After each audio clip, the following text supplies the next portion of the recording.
दोस्तों आप सभी का स्वागत है आपके YouTube channel it's digital education पर।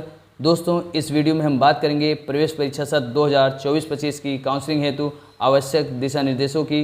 आपको किन अभिलेखों को लेके जाना है, आपका शिक्षण शुल्क क्या लगेगा, आपकी काउंसलिंग फीस क्या होगी, आप किन किन प्रमाण पत्रों को लेकर जाएंगे, कितनी उसकी छायाप्रति ले जाना है, इन सब के बारे में हम डिटेल में इस वीडियो में जानने वाले हैं।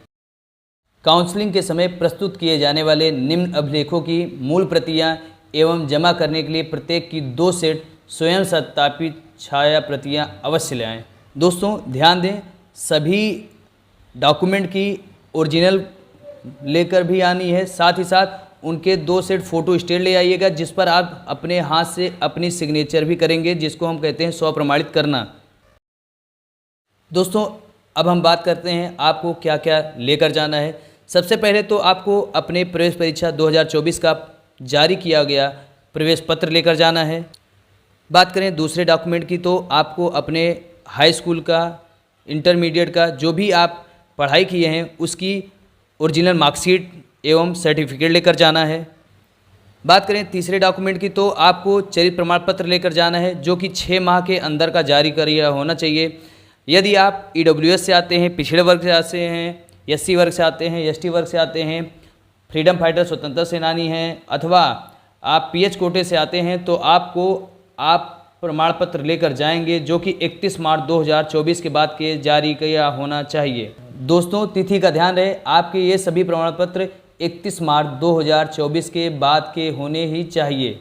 आपको 6 पासपोर्ट साइज फ़ोटो लेकर जाना है। ध्यान रहे, प्रयास करिए आप 8 से 10 फ़ोटो लेके जाइए, क्योंकि जितने भी आप फ़ोटो लेके जाएंगे वह आपकी समाप्ति हो जाएंगी, क्योंकि आपका आई कार्ड, बैंक खाता, सारी चीज़ें उसी दिन होती हैं।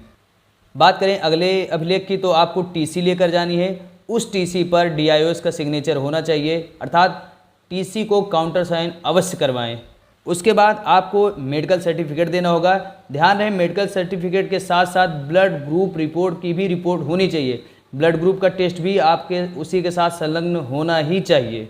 यदि आपका गैप रहा हो, अर्थात आप कक्षा 12 के बाद या 10 के बाद अगर पढ़ाई नहीं किए हैं तो आप उसका एक एफिडेविट भी IRT प्रयागराज के नाम से देना ही होगा। TC की फ़ोटोकॉपी अपने पास ज़रूर रखें, TC की छाया प्रति अपने पास अवश्य रखें। दोस्तों बात करें शुल्क की तो आपका समस्त शुल्क 21,840 रुपये होगा, जो कि नगद जमा करना होगा। ध्यान रहे, कोई ऑनलाइन पेमेंट नहीं लिया जाएगा, आपको 21,840 रुपये नगद जमा करने होंगे। साथ ही साथ ध्यान रहे, इस 21,840 रुपये में क्या क्या है, जिसमें 1,000 रुपये सभी अभ्यर्थियों द्वारा काउंसलिंग फीस नगद जमा करना अनिवार्य होगा। प्रवेश हेतु संस्थान की शुल्क 20,840 रुपये। इस प्रकार कुल 21,840 रुपये आपको वहाँ नगद जमा करने होंगे।